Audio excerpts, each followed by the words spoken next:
All right. We are live again. Welcome back, Mind Renovation Nation. I am your host, Nathan Bush, and we're here to talk about all things small multifamily. So, if you're a small multifamily investor, today's show, you're going to want to tune in so you can tap into some of this information that I have for you today. We're going to be talking today about a concept that's extremely important to you as an investor, especially if you're looking at buying something. And that concept is called due diligence. Due diligence. You can see it up there on the screen. What is due diligence? How do we utilize due diligence? Why is due diligence important? A lot of these things will be answered in understanding some of the questions and processes that I'm going to be talking about today. So, if you've ever wondered, like, how do I handle due diligence? This is going to be the show for you. So, let's hop right into the show today. I'd like to let you know kind of some of the things that we're going to be covering. So, we're going to be talking about Jay's investment journey. So, we're going to be talking about Jay's investment journey. Who is Jay? Why is Jay's investment journey even important? I'll explain that to you. We're going to tell his story and understand some of the red flags. We're going to understand the outcomes of due diligence so that we can have success. And then we're going to cover also an investment plan. We're going to look at a comprehensive checklist for your due diligence process. So, do you follow this checklist for due diligence? And you'll get some big insights out of that, hopefully. And today we're also going to talk about a pro tip for transitioning to the next level. We'll cover some investment strategy. Also, we're going to look at this thing called an estoppel agreement. All right, so who is this show for? If you are with me and have been with me any length of time, a lot of this stuff will make sense to you. But if you're new tuning in or watching this on replay, this information is for real estate investors who want to do the right thing. So this is not information for real estate investors who want to shortcut things, or this is not information for the real estate investor who doesn't put forth the right amount of effort to do it right. Okay, so that's what that's what this show is about. We're also going to talk to you who is the small multifamily investor who's seeking the truth about their due diligence. So you're going through the due diligence process and you want to know how to seek out the truth. This show is for you. Also, this is for those looking to tools and checklists for investing in real estate. If you need a tool or a checklist for investing in real estate, this program today will be for you. And if you are not buying or selling investment real estate, but you kind of want to know how does this process work? If you're not buying or selling investment real estate, you might want to understand the due diligence process if you're a realtor, or if you are a property manager, or if you are working with real estate investors in some way, shape, or form. So this is extremely important to you. All right, who is this not for? So it's extremely important that you know if you want to stay till the end of this presentation, because there's a number of things that you're going to get out of it and it's going to help you. If this is you, though, I'd prefer that you not stay till the end. So if you're a slumlord, let's just check out right now. You can go ahead and turn off the show. It's not going to be as helpful as what you would think it would be if you are a slumlord, because there's going to be some things in here that might cost you a little bit of time or money. Number two, this is not for cheaters. So because you're doing a thorough process, you should not be cheating people out of money. And if that's you, good luck to you, good riddance. All right, this is not for liars. Please don't get into real estate investing. If you are a liar, you do the world a disservice. This is not for corner cutters. Look, if you're a corner cutter and you're looking to take shortcuts, I didn't put together hacks in order to go through the due diligence process. I put together the process so that you could do this correctly. So don't be a corner cutter, okay? I know who you are. You just might as well hop off the live cast right now. Might as well shut down the replay if you're watching on replay right now. All right. Lazy investors. This is not for lazy investors either. If you are a lazy investor, I would like you to highly consider the fact that this might not be the right show for you. This process takes time, it takes intensity. This process is going to it's pretty thorough. And so you want to make sure you do each step of the process that I'm going to teach you today about the due diligence aspect of real estate investing. This is also not for tenants. So if you're a tenant, sorry, this program isn't for you today. It's not going to help you out one bit. All right. So let me introduce you to a concept here.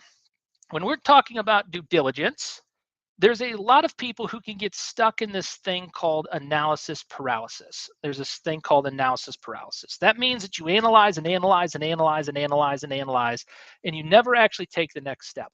One of the things I loved about this show called Agents of S.H.I.E.L.D. is that during the show, every single thing that they did had intention to move them towards the next step.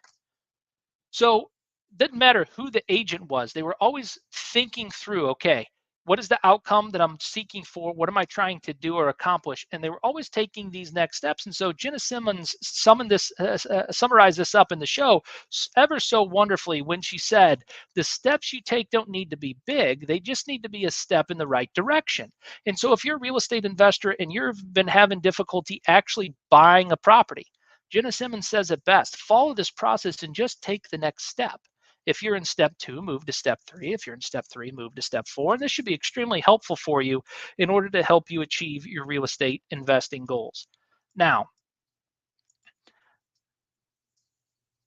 do you have a due diligence process is my question to you. So take a second and think about it. Do you actually have a process? Are you just buying randomly right now without any type of process that you go through? If you have a due diligence process, the good thing is that we might be able to shore that due diligence process up by making sure that we add in the additional steps that maybe you may be missing. If you have a good due diligence process and it works for you, then that's great. But if you don't and you're looking for, how do I walk through an entire deal from beginning to end and make sure I'm not missing a step, then this due diligence process may be something that you need to specifically implement in order to help you have more success in your real estate. All right. So I've been talking a little bit now about the show and how I've kind of framed up what exactly it is that you need to understand about due diligence. We understand that it's a process. We understand that it's how you take the steps through purchasing your small multifamily real estate. We also have talked a little bit about the fact that this due diligence is necessary in order to make sure that you're doing things right, doing it by the book, doing it step by step. And so um, before we get too far into that process and the education and teaching, I do need to share this with you. I have a lot of people that have been coming to me from Red Maples for Red Maples for us to do property management for them. And when they finally join us, we like to say, welcome to our family. I like to say, welcome to our family. And if you're one of those investors that recently joined us, that's great. We welcome you. We applaud you. I want to make sure that you understand and have thorough education on how to buy property. If you're one of those investors that have been with us for any length of time, you understand that we take a family approach to this. And I'm going to explain exactly what I mean from a property management perspective. What do we mean when we say, welcome to the family? Well, what does it mean to be part of a family? You have to think about this. As part of your due diligence process, I want you to think about what are the next steps. And if that means managing the property or what your real estate family is or your team, uh, what does it mean to be part of a family? We look at this like a family, and here's what it means. It means that our name is extremely important. We don't want to be in a situation where our name is dragged through the mud. We don't want to have a bad family name. We're the type of organization where we want to do the right thing. Whatever that right thing is, guys, we want to make sure that when you're with Red Maples, that the things are done correctly, they're done right, and they're done buttoned up. What else does it mean to be part of a family?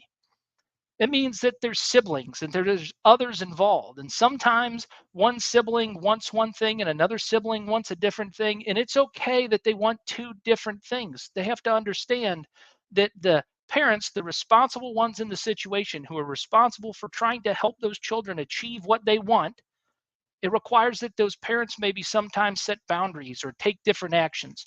Those things are all to help the children. Those things are all to help those children in the family. What else does it mean to be part of the family? It means that you want to seek the truth in every situation. That one kid is not more important than another kid. And if there's a squabble between the two of the children, what is the truth in the situation? You've got to get to the truth to make sure that you're handling that situation appropriately and fairly for everybody involved. Because in a family, you care about each other. You care what the family member does. You care what the family member says. Family is so important. I don't know about you, but I love my my family. I love my wife and my daughter and our dog, and we have an incredible extended family: mothers-in-laws, mother and father, sister-in-laws, soon to be brothers-in-laws. All these things. We love our family. We spend time with our family. And when we spend time with our family, what do we like to do? We like to share stories of the successes. We like to share ideas and goals for the future.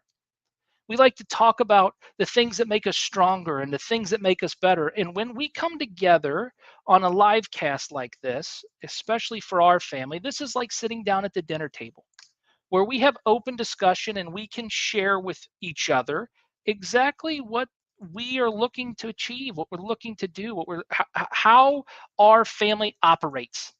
This is our family dinner where we can talk about how our family operates. All right. There's also this: who you are is how you do business and who you do business with. Let me say that in a different way. Who you are is how you do business and who you are. So, who you are is how you do business. Guys, you'll never be bigger. I've said this a thousand times on this podcast. You'll never be bigger on the outside than you are on the inside. If your business is growing and it's not reached its full potential yet, then that means there's work that you can do internally in order to help you achieve your personalized goals, to be better as a human being so that you can do more, so you can have more of what you want. We can never have without doing first. And we can never do without being a specific kind of person. And so, who you are is how you do business. And who you are is who you do business with. We find others that are similar, that are like ourselves. And so if you lack values, you'll find people to do business with without values. If you're a cheater or a liar or a slumlord, you'll find those that fit right into your realm. But our family has standards. And so we'll meet those people. We'll be happy to greet with you. But we'll recognize right away if you don't have those same standards. So if you're part of our family, that's a privilege. And you shouldn't hold that lightly. Also, our processes and systems determine our success in life. Just like in our family, our processes and systems determine the success of our family. For instance, you might not think about things like this, but I have a concept in our family of daily habits and systems. What are these daily habits and systems that allow our family to operate? Well, in the morning, one of the things that I do after I do my systems and routines is that I have to pack my daughter's lunch and I have to make sure that she has her water so that she's ready to go to school. I also have to make sure that the dishes are done and that the dog gets let out. This is part of a system, right? It's a checklist, guys. I go step by step through this checklist every single morning in order to make sure that our family has success. Then in the evening time, we have the same kind of systems. Wife picks up the daughter from school, they get home, my daughter does her homework right away. I call these systems, guys. They're processes, they're things that we do habitually on a regular basis that makes us successful. Our family has systems and our business has systems. And these systems are ultimately responsible for the success that our business has. And they're going to be responsible for the success that your business has. One of those systems might be this live cast that we do every Friday in order to bring additional valuable information to you and to the marketplace about who we are. See, that's a system. The things you do that are habitual and repetitive, those are your systems. And so our family has systems, and we follow those systems because we know what the success looks like. Now, one of those systems is the due diligence process. Before I get into that system, let me tell you a story about an investor that actually followed our due diligence process. We'll call this Jay's story. Jay is a St. Louis multifamily investor. He noticed some red flags whenever he was looking at buying a property, and his decision to invest came with contingencies. So what was this deal that Jay was looking at? Well, it was a great location in St. Louis, Missouri. It had great income potential, so he did his financial research. He also decided to follow the guidelines outlined in a couple of previous episodes, the ones about the basement, the ones about the bathrooms and kitchens, and some of the other different episodes that we've put together about how to find deals in the markets and all that kind of stuff. Jay followed that process. But when he got into the property and was finally started to look through it and walk through the property, it didn't have GFIs in the bathroom. It didn't have in the basement, it didn't have a new stack. The stack was painted and it was pitted. He also noticed a couple of cracks in the basement floor and that the drain wasn't necessarily in the lowest spot. Okay? So there's a couple of things going on with Jay here in Jay's story, at least with the multifamily property that Jay was looking at. He also noticed that the roof had a lower pitch. And he also could tell that there might be some water issues inside. He also saw that the property was downhill from other communities and homes. It didn't stop Jay from investing. Okay, that's the key here. These things helped Jay to formulate the strategy and the approach for the offer. Despite these concerns, Jay was still interested in the property. He decided to make an offer on the property, but he made it contingent upon a couple of repairs and renovations that he thought necessary in order to protect himself from these costly issues that could arise. He negotiated a fair price for the property, and he ended up cash flowing on this property. Look, thanks to the thorough research and due diligence that Jay did, he was able to successfully purchase this home. He earned a solid return on his investment, and he sat back and watched his rent checks roll in. My question to you is, do you take the information that I share with you for granted, or do you implement this information to make sure that you're hitting the goals financially that you have set out for yourself? Jay's story is a perfect example for you, Mr. Real Estate Investor. Jay's story is a perfect example for you, Kyle. Jay's story is a perfect example for you, Travis. Jay's story is a perfect example for you, John. Jay's story is a perfect example for you, Dennis, about how to properly invest in real estate. Look, these are the 35 red flags that I would tell my family no matter what before they invest in real estate. And so in these, you're looking at red flags number 7 and 8 from my book, Small Multifamily Mastery. And you're going to learn in that book a number of concepts that Jay utilized to identify additional red flags and make sure that he was positioned properly. If you were my own family member, I would tell you, make sure you follow these steps. All right. So Mahatma Gandhi had this to say. He said, an ounce of practice is worth more than a ton of preaching. Okay, so I've been talking and maybe preaching a little bit. I get it. But I want to make sure that you have a thorough foundation before we even get into the due diligence process. What is the investment plan? What is the investment plan? How do we go about buying rental real estate? Well, here's the 5/7 steps. I call them the 5/7 steps because the first 5 are really the process for buying a property. Once you follow the first 5 checks on this box, you will actually be able to acquire the property. Steps number 6 and 7. Now, these steps require just a little bit more thought process. It doesn't necessarily mean you can't buy the property, but they're also good to think about and check these boxes before you go. So let's go. The first one, conduct thorough due diligence. Conduct thorough due diligence. Research, analyze, and inspect. That's kind of the cornerstones and pillars of this first step. Research, analyze, and inspect. So checkbox number 1, before making any investment decision, it's essential that you conduct thorough due diligence on the property. This includes researching the local market. It includes researching the local market.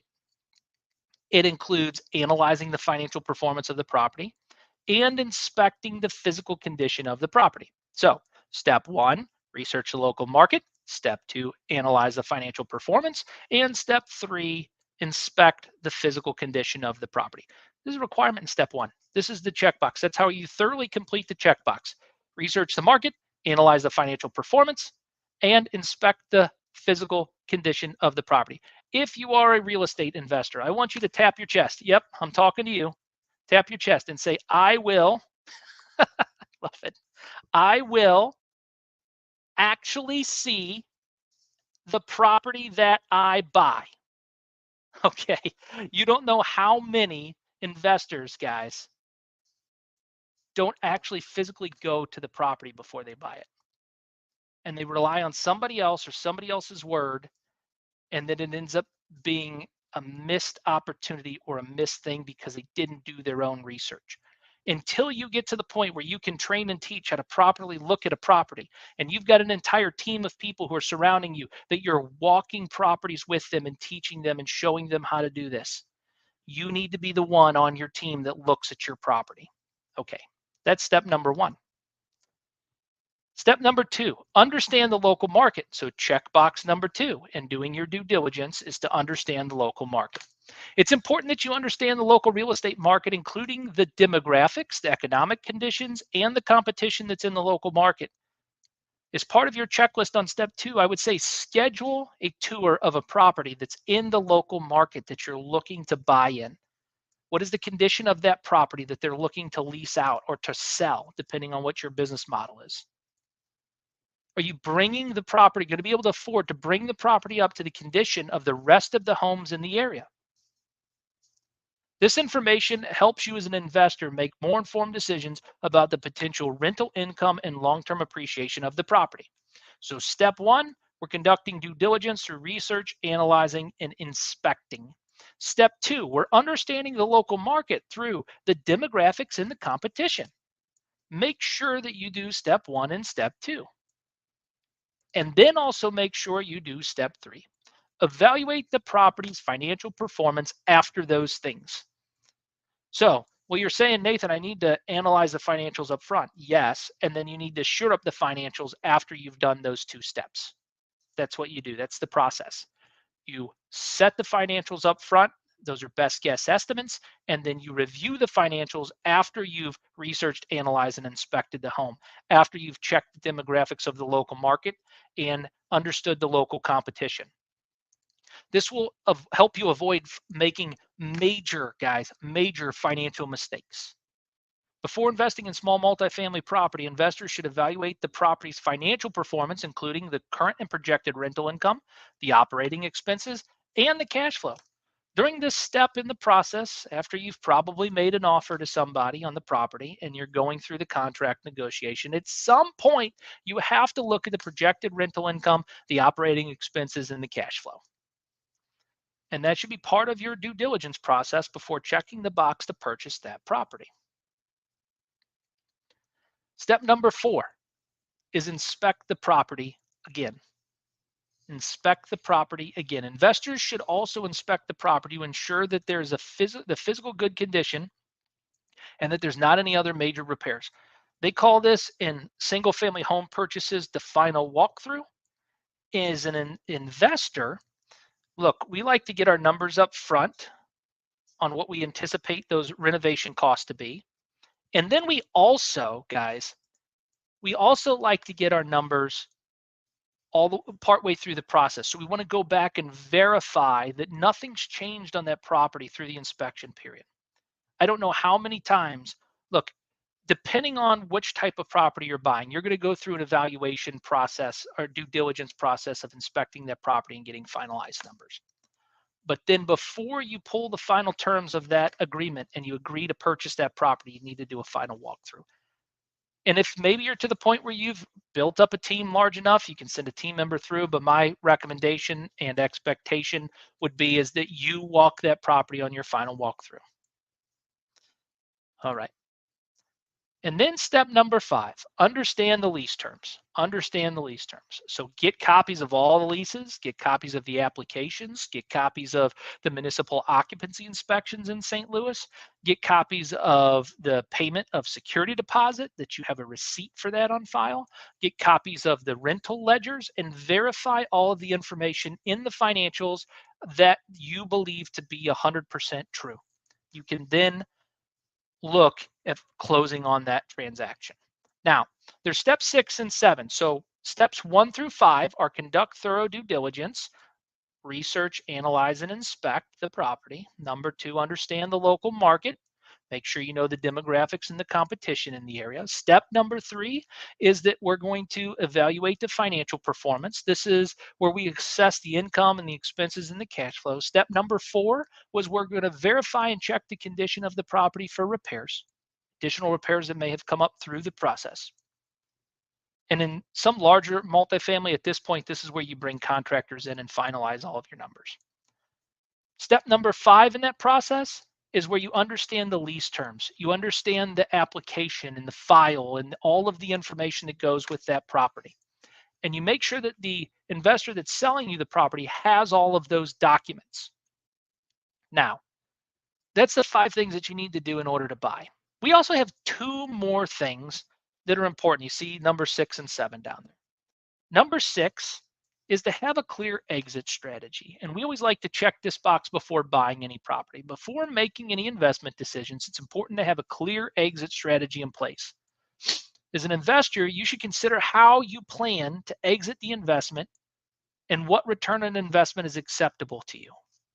So you want to make sure you have a clear exit strategy. What are you going to do with that property? Are you going to hold it long term? What if that doesn't work?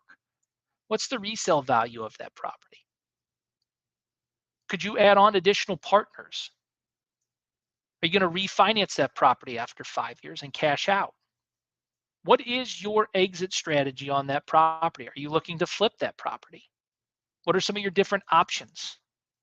See, these are all important things when you're looking at due diligence that you want to ensure happen in order for you to have a successful transition. And number 7, this is the last one in your checkbox. I also like to throw this in there because it's so important. Seek the advice from experts at this point. I don't know how many people contact me for rental comps up front. Look, you don't need a rental comp from a professional when you start your due diligence process. You need a rental comp from a professional before you close or right after you close on that property. You should be able to pull a rental comp. If you don't know how to pull rental comps, go back into my videos, look up the rental comp video, and I teach you and show you exactly how we pull rental comps internally so you can get an accurate comp on that property. But then who is your professional that's going to verify that comp right before you close or once you close on that property? The second thing about seeking advice from experts is it might be wise to utilize an expert in construction, an expert property manager, an expert title company, an expert financial advisor. It might be wise for you to utilize an expert in insurance. You might need all of these different experts in order for you to be able to make wise and healthy financial decisions. So those are our 7 boxes that we recommend that you check before buying your property, or at least do the first 5 before buying the property. Conduct the thorough due diligence, understand the local market, evaluate the performance, inspect the property, and understand the terms of the lease and all of the documentation. All right, hope that was helpful in the checklist for due diligence because we find that to be extremely impactful and helpful in our process. All right, so pro tip and transition to the next level. Here's a powerful tool you can use to get an extremely competitive edge. This powerful tool is so important. There's actually 2 things that I'd like to talk to you about. The first tool being understanding the market through the use of a property manager. So a property manager can help you significantly overcome many of the challenges that you'll have as a real estate investor. Why? Because the property manager knows a lot of this stuff intuitively because they've been working in the local market.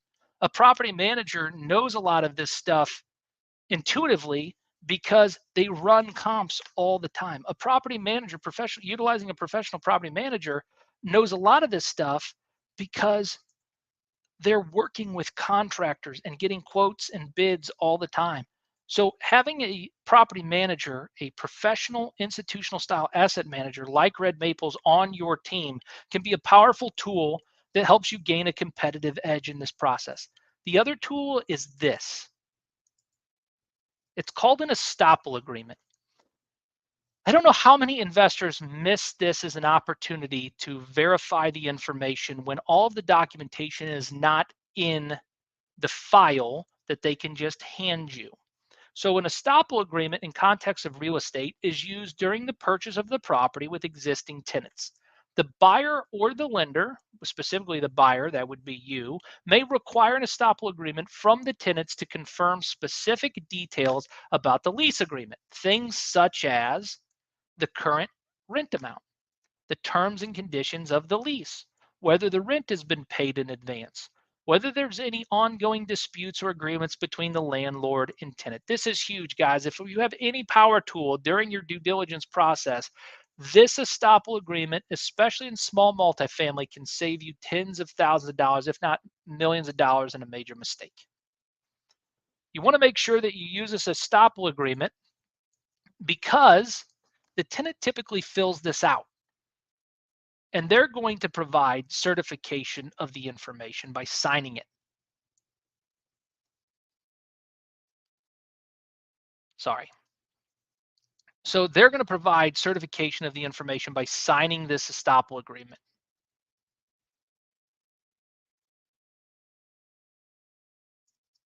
It can also be an important tool in avoiding disputes over lease terms. Since the property is changing hands, you want to make sure that there's no disputes that are outstanding and that what the lease says is how the tenant understands this before buying it. Since the legal requirements and uses of an estoppel agreement can vary by jurisdiction, it's also important to consult with a real estate attorney or other legal professional to ensure that this agreement is executed properly and enforceable in every situation. So there's my disclaimer. All right, so in summary, it's so important, guys. It's so important. Knowing the right direction to take and the steps to take is imperative in investing in small multifamily real estate. You want to make sure that you know what the right direction is to go. Remember back to Gemma Simmons? Just knowing the right direction allows you to take the next step, or at least taking the next step will help you to uncover the right direction. Once you take those steps, then you must act with integrity and ensure long-term outcomes that you're seeking. Remember, to be part of our family, we have high standards. We have high values in our family. And so we want to make sure that you're operating in the right way through this process. This isn't designed to deceive or to impact or to hurt somebody in any way. It's to protect ourselves and to set clear boundaries in place so that we can do the right thing in purchasing investment real estate for long-term financial growth. Focusing on always wanting to do the right thing is critical. Seeking out the truth in all your deals will help you gain a greater understanding for your success. So, we have talked an awful lot today about this concept of due diligence. And this information was designed to help you. It was designed to help you because I want so much more for you than I could ever possibly want from you, which is why these live casts are free. We don't charge you for this information. Information is willfully provided for our investor base and for you in order to help you succeed at real estate. The question I have for you is, who do you know that needs this information? If you're watching this on replay, I'd ask, who do you know that you need to share this with? This information, this step-by-step due diligence checklist is designed to help you hit your financial and real estate goals, guys. I want to make sure I take an opportunity to thank you. I want to make sure that you understand how important you are to me, how I care about you. And if you're on my channel, if you're watching me present this information, whether live or on replay, I want you to know that I care about you. I want you to be able to succeed in real estate, and I want you to be able to succeed in real estate the right way. I don't ever want you to injure yourself, or I don't want there to be a situation that comes up that you are unexpecting or unaware of. And the only way to do that is to take small baby steps in the right direction, but do it with experts. Do it with at least professionals like Red Maples that can work step by step and side by side with you and help you achieve your goals. Now, if you want more information about Red Maples, you can go to red-maples.com. That's red-maples.com. If you want more information about me, you can go to nathanbushmba.com. If you're watching this and love it, you might want to head over to YouTube and YouTube Nathan Bush MBA and then subscribe to the channel. If you're watching it on Facebook, you might want to like my page. Also, share this out with somebody that's important to you. So, On YouTube, if you're watching this live, make sure you hit the bell. That will allow you to be notified every single time that a new episode comes out. And until next time, guys, do your due diligence. Thanks. Talk to you later.